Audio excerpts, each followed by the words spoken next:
Graça e paz, amados. Meu nome é Lara, eu faço parte do projeto Voz que Clama no Deserto. É um projeto que o Senhor havia nos dado alguns anos atrás e ele veio nascer agora para a honra e glória do Senhor Jesus. E eu estou aqui hoje para falar uma palavra que o Senhor tem ministrado no meu coração, que para mim não é fácil estar aqui falando com intrepidez, mas a nossa motivação é Jesus e por isso falamos. E a palavra que o Senhor me diz está em 1 Samuel, capítulo 4, versículo 21, que diz: E chamou o menino e acabou, dizendo: Foi-se a glória de Israel, porquanto a arca de Deus foi levada presa, e por causa de seu sogro e de seu marido. Esse contexto bíblico fala quando Deus começou a levantar Samuel, e ele tinha 2 filhos que se chamavam Ofni e Finéias. A referência que eu vou dar para toda essa história bíblica, os irmãos podem conferir a partir do capítulo 2 de 1 Samuel, versículo 12. E a palavra vai chamar esses 2 filhos de Eli de filhos de Belial, de tanto que eles pecavam contra o Senhor. Esses 2 homens roubavam das ofertas, das primícias da casa de Deus, além de fornicar na porta da casa. Sempre se juntava bandos de mulheres à porta da casa do Senhor, e eles se deitavam, fornicavam com todas elas. Eles tinham família, tinham as suas respectivas esposas, mas não eram sacerdotes do lar, não eram homens, eram meninos, e meninos rebeldes. Como sacerdote de Israel, que julgava todo o povo, que oferecia as ofertas, os sacrifícios como um homem santo, não se posicionou. E o título dessa palavra é sobre a omissão sacerdotal e as suas consequências. A palavra vai dar referência que Eli já era um homem velho e por isso já tinha os seus olhos escuros, a visão turva, e também que era um homem pesado, que era um homem obeso. Tudo isso que eu estou falando para vocês, irmãos, está a partir do capítulo 2, versículo 12, capítulo 3, capítulo 4 em diante.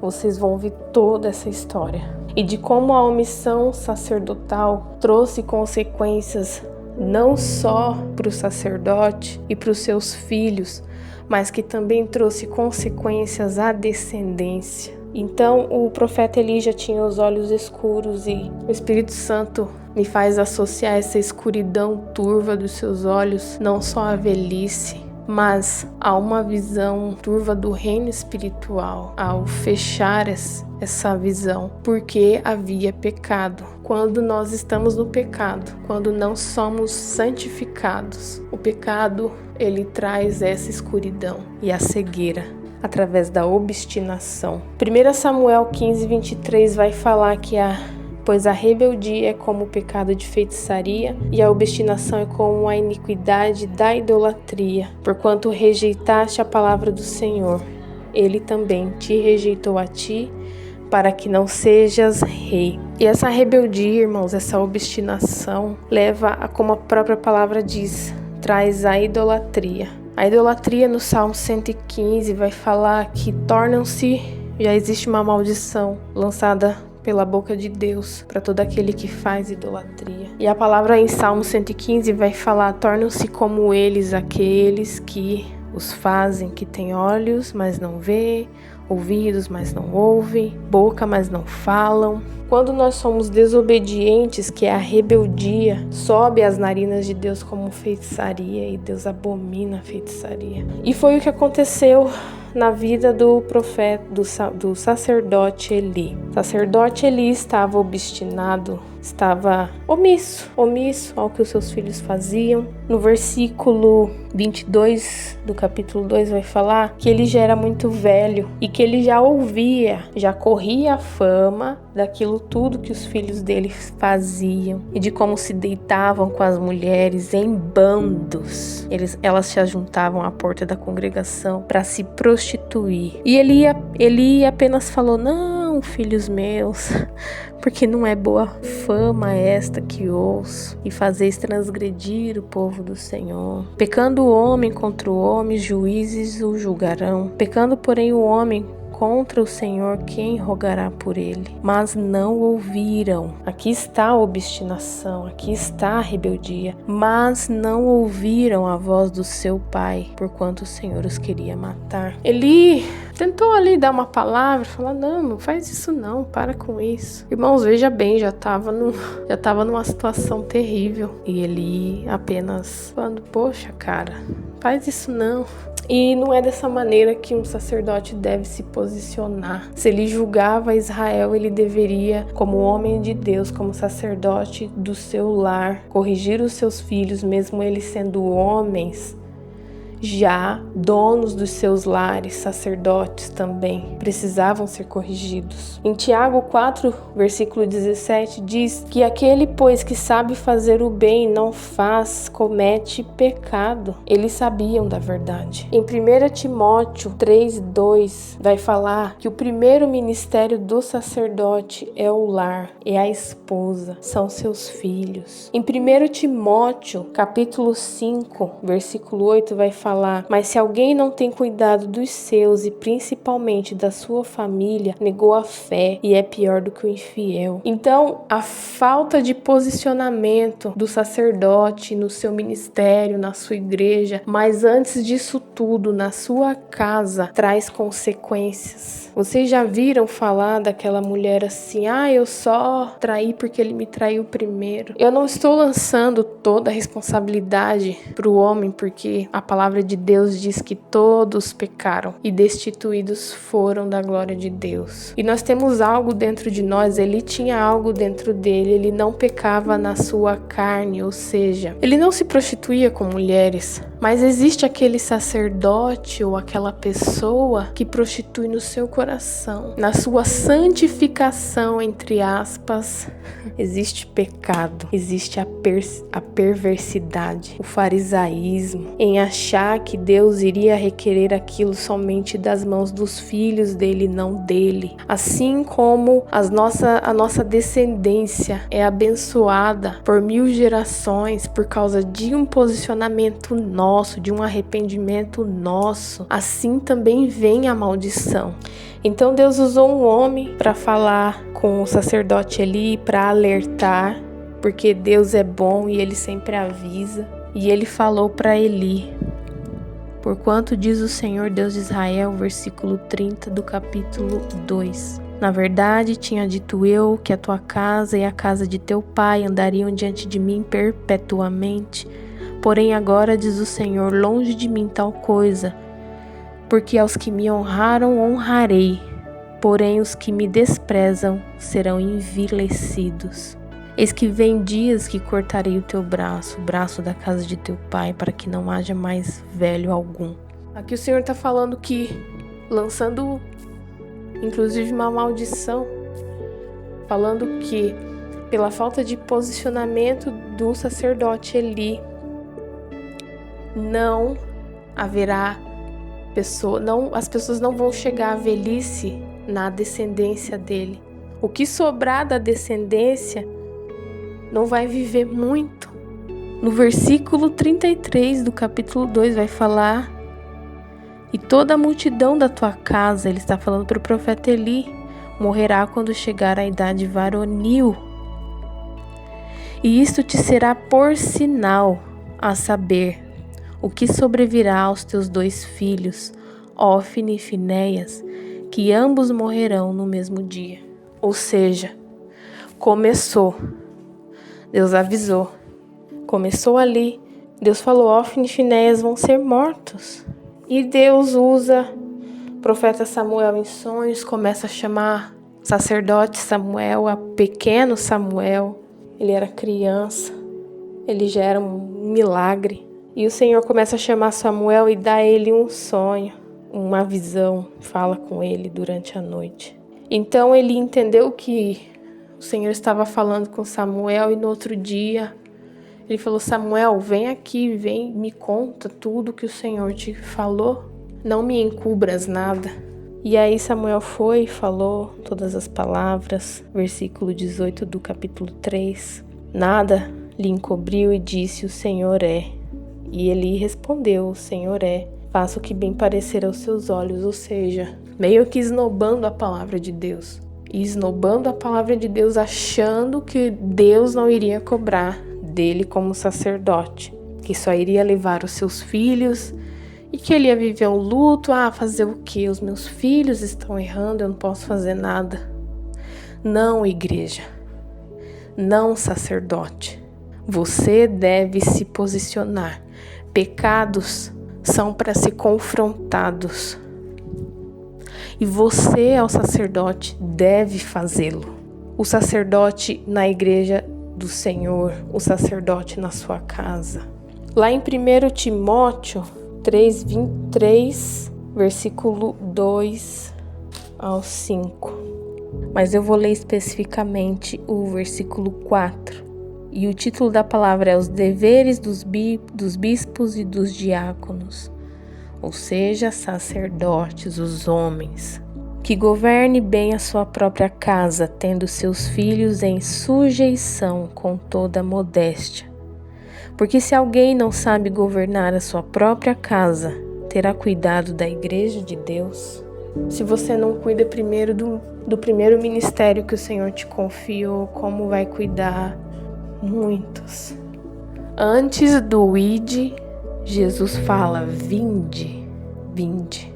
Porque Ele primeiro quer tratar com você, face a face, para que você seja homem ou mulher de verdade e não se omita, e não seja passivo.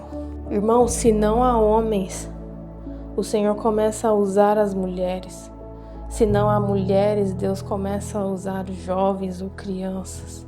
E se não há nem isso, a palavra em Lucas capítulo 19, versículo 40 vai falar que as pedras clamarão.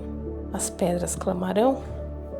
Para finalizar, eu quero falar qual foi a consequência, que foi a palavra que eu li inicialmente. E ela está lá no capítulo 4, versículo 18. E sucedeu que, fazendo ele menção da arca de Deus, ele caiu da cadeira para trás, da banda da porta, e quebrou-se-lhe o pescoço e morreu.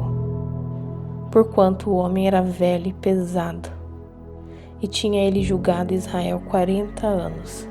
Irmãos, quando chegou nessa parte, vinha um homem da guerra, e ele veio gritando, trazendo a notícia, com seus vestidos rasgados, com terra sobre a sua cabeça. E ele veio falando, trazendo a notícia que a arca foi tomada pelos filisteus, porque Israel entrou em guerra contra os filisteus e Israel perdeu muitos homens em batalha. E depois eles foram questionar isso com os anciãos, falando: por que nós perdemos a guerra? Vamos trazer a arca aqui para o arraial, para que a presença de Deus esteja aqui e a gente tenha força para ganhar essa guerra. E Israel havia pecado no meio de Israel. E pela falta de um sacerdote posicionado, Israel perdeu a batalha. Os filhos de Eli estavam nessa guerra. Os filhos de Belial, de Baal, como diz a palavra. E aí veio a notícia. Então, quando ele recebeu a notícia que os filisteus tomaram a arca e que os 2 filhos haviam morrido, quando ele ouviu que a arca foi tomada, fazendo menção da arca que o versículo 18 vai falar, ele caiu da cadeira e quebrou o pescoço e imediatamente morreu. Olha o tamanho da gravidade. Cumpriu a palavra de Deus ali.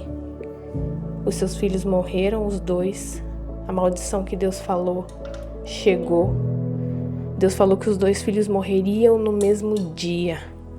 E que o que sobrasse de descendência não iria sobreviver até a velhice, iriam morrer viris na idade jovem, na idade em que se frutifica.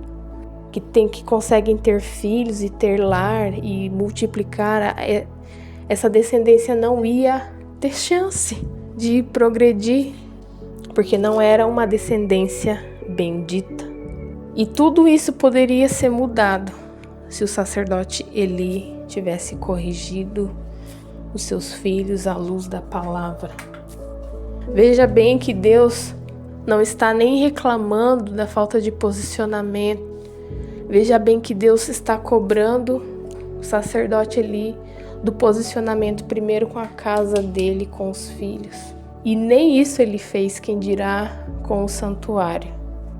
Então, continuando no versículo 19 do capítulo 4, ele vai falar: estando a sua nora, a mulher de Finéias, grávida e próxima ao parto, ouvindo estas novas de que a arca de Deus era tomada e de que o seu sogro e seu marido morreram, encurvou-se e deu à luz, porquanto as dores se sobrevieram. E ao tempo em que ia morrendo, disseram as mulheres que estavam com ela: não temas, você teve um filho.